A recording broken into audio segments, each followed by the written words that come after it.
What's up, YouTubers? So before we get started with this video, on KJZ, they're going to be interviewing Charles Barkley, and they're going to be discussing James Harden's most recent behavior. So let's see what they have to say about that. You've been out of the game. You haven't scored a point. You're celebrating now 20 years away from basketball, about 20 years or so away from the NBA. But part of the reason you continue to have such a large voice in the game is because you're an old school guy that will not cater to the new school mentality. So that Yeah, and Charles Barkley also had such a huge voice because he's on a show on TNT. said, I put you in a room with James Harden, with the Rockets, a team you know pretty well. What would you just tell him straight? What would you just tell him? Yo, man, we gonna get rid of you. We just trying to get as much as we can. Listen, that article was devastating. I mean, I've never, listen, LeBron got a lot of power. I mean, he deserves it. I mean, listen, Magic, Bird, LeBron, Michael, there's probably only 4 or 5 players who I've ever played against or been watching for the last 30 years should have some type of power. Let's be realistic. Whoa, let's not forget about Kobe. Don't forget about Kobe. Because, you talk about number one guys who are, this guy, they say he's always late, which that's like my number one pet peeve. You got to be on time because if you're late one time or 2 times, that's all right. But if you're late all the time, you just said, I don't care about the players, I don't care about the coach. I'm just going to do it my way. But when you talk about trading players, like that's amazing to have that type of power.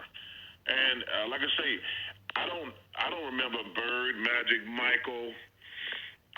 LeBron probably has some, but I don't think LeBron would abuse the way it seems like James was abusing that system in Houston. That's crazy. So to be honest, it's only been in the past week that I've heard that James Harden has been a problem. Other than that, I've never heard about him being late for practice. I've never heard about him being super arrogant and partying all the time and just things of that nature. It's kind of like the same thing with Antonio Brown. All of a sudden, everything's fine for years, and then out of nowhere, boom, this guy's arrogant. He's a problem. He's not a team player. He shows up late, yada yada yada. I don't know where all this is coming from.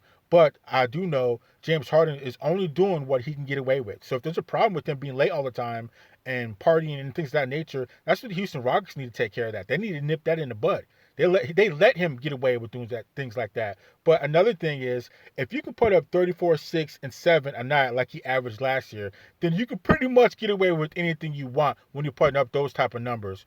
This is you're gonna have to deal with him being late. You're gonna have to deal with a few things, but putting up those type of numbers definitely gives you some breathing room to do whatever you want. Yeah, Chuck, it's pretty wild. And and as I said, and I know because I've been knowing you for a long time. When we played, yes, we took care of business on the court as well as on the field if we wanted to have some extracurricular time, but we didn't show up late to practices. We did the things that we needed to do within our team. With that being said, what is the perfect landing spot for James Harden if he's moved and when he's moved? Hey, for me, I can't even call it. I don't even know where James Harden can go and play because he's so stuck and ingrained in his own way of playing and him being a superstar. I have no clue where he can go and play, maybe the second fiddle or not be the number one player on that team, the number one ball handler, even though he played with Kevin Durant already and he's played with Russell Westbrook. So I don't know. Well, number one, I want to see James, KD, and Kyrie together with that New York media. That's just my dream scenario. That's what I want. Hey, listen, Key, I want that more than anything in the world because you guys know all 3 of those guys are number one. I don't know any of them really well. I think they're all 3 good guys, but I think they all 3 got some issues, and I cannot wait to see those 3 guys play together because I think it would be fascinating because all 3 of them need the ball and want the ball, and I just don't think it will work, but I want to see it because I want to see it implode. Listen, if I'm New Jersey... You want to see it implode? That's nice. Brooklyn, give me that kid with the afro who I like a lot, Allen. Give me Dinwiddie and give me LeVert and let the Rockets go forward with a really pretty good, solid team. Um, I take that trade tomorrow. If I'm Brooklyn or the Rockets, excuse me, if I'm the Rockets, because like I say, you give me Allen, Dinwiddie, and LeVert, I'm like, and you got John Wall now. We're just as good as we were gonna be, but we're not gonna have that drama, and we'd have a pretty solid team.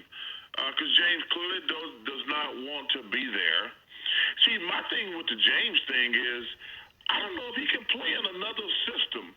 That's what to me was gonna be fascinating to watch if and when he gets traded. Can he only play that one way? And this notion that like, well, if he goes somewhere, no, he's played the exact same way for 6 or 7 years. He's not gonna get to Brooklyn and say, well, I'm gonna stand around and watch James and Kyrie and Kevin. Like, I want the ball, so I think that's what's gonna be fascinating wherever James go, because I think he can only play one way, and number one, it ain't fun to watch, and he's the best offensive player I've ever seen. But I'm not gonna I don't know if I would say that. stand around and just watch him dribble the whole time. That's no fun. And I guarantee you, Kyrie and KD ain't gonna sit around and watch that. So I kind of, well, actually, I do agree with Charles Barkley. But it would be a different story if James Harden started out with the Houston Rockets from the very beginning. He was drafted by them, and then he's played this way his whole career. But he did play for OKC when he played with Kevin Durant and Russell Westbrook and a couple other guys, like I've mentioned before. And he was coming off the bench, so he knows how to play with other players. But he kind of only knows playing with other players while coming off the bench, and that would be he wouldn't want to take a few steps back and be not the number one guy, either the number two or number three guy. Because if he went to Brooklyn, I don't know, it'd be tough. At the bare minimum, he'd be the second player. He'd have to be the second player because Kevin Durant would be the number one star, number one player in Brooklyn. But it would be nice to see that on paper. They would look very good. James Harden, Kyrie Irving, and Kevin Durant. Oh man, that's a nasty lineup right there. That's a triple threat right there. I mean, that's on paper that'd be excellent. But again, like Charles Barkley said, all those guys want to rock. I'd say more so. I'd say Kyrie Irving wants to rock more than Kevin Durant, because Kevin Durant isn't necessarily a ball hog. Because if he was a ball hog, that guy could be putting up 30 a night if he really wanted to. But he's more of a team player. But like I said, on paper they would look good. But James Harden is just a little bit too unpredictable. And it's going to be hard for him to take a few steps back and not be the number one shooter. So Big brother Chuck, take me to the Brooklyn scenario. First off, I haven't heard you talk about how Kyrie had his boycott of the media a few days ago, and how ultimately you think this scenario, understanding personality traits, will work out between Kyrie and KD in a major market like New York City, with the way the media is always looking to hang on to some type of action. You know, Kyrie he's interesting. I don't know what's going on with that scenario. It's like I'm just not sure what he's doing. I don't like it. You know, they don't pay you $40 million just to play basketball. Part of it is sitting down with you guys, sitting down with me and Kenny and Ernie and Jet, talking to New York reporters. Being with the media is part of your professional obligation, and you can say what you want to say. But these guys today, they're different. I don't hate on them, but I'm not sure what point Kyrie is trying to make. And when he talks, I'm like, what the hell is he trying? What is he saying, and what is he trying to say? Listen, guys, I think a lot of these guys, he starts talking about what an artist he is. He's a basketball player. That's what he is. We're not we're not frontline responders. We're not teachers. Yo, man, you dribble a basketball. Stop acting like you're the smartest person in the world. Now, can you? So that's that basketball arrogantness, egoness coming out in him. He thinks he's better than what he is, or has more value in other areas than the value that he has in one area, which would be basketball. Talk about social issues and things like that, of course. But some of that other stuff, I'm like, yo, man, you do realize you're just a basketball player, right? And it seems like he's like, no, I want you guys to know I'm the smartest guy in the room. I'm like, Well, first of all, you're not. You only went to college for 6 months. A lot of guys are smarter than you are. Just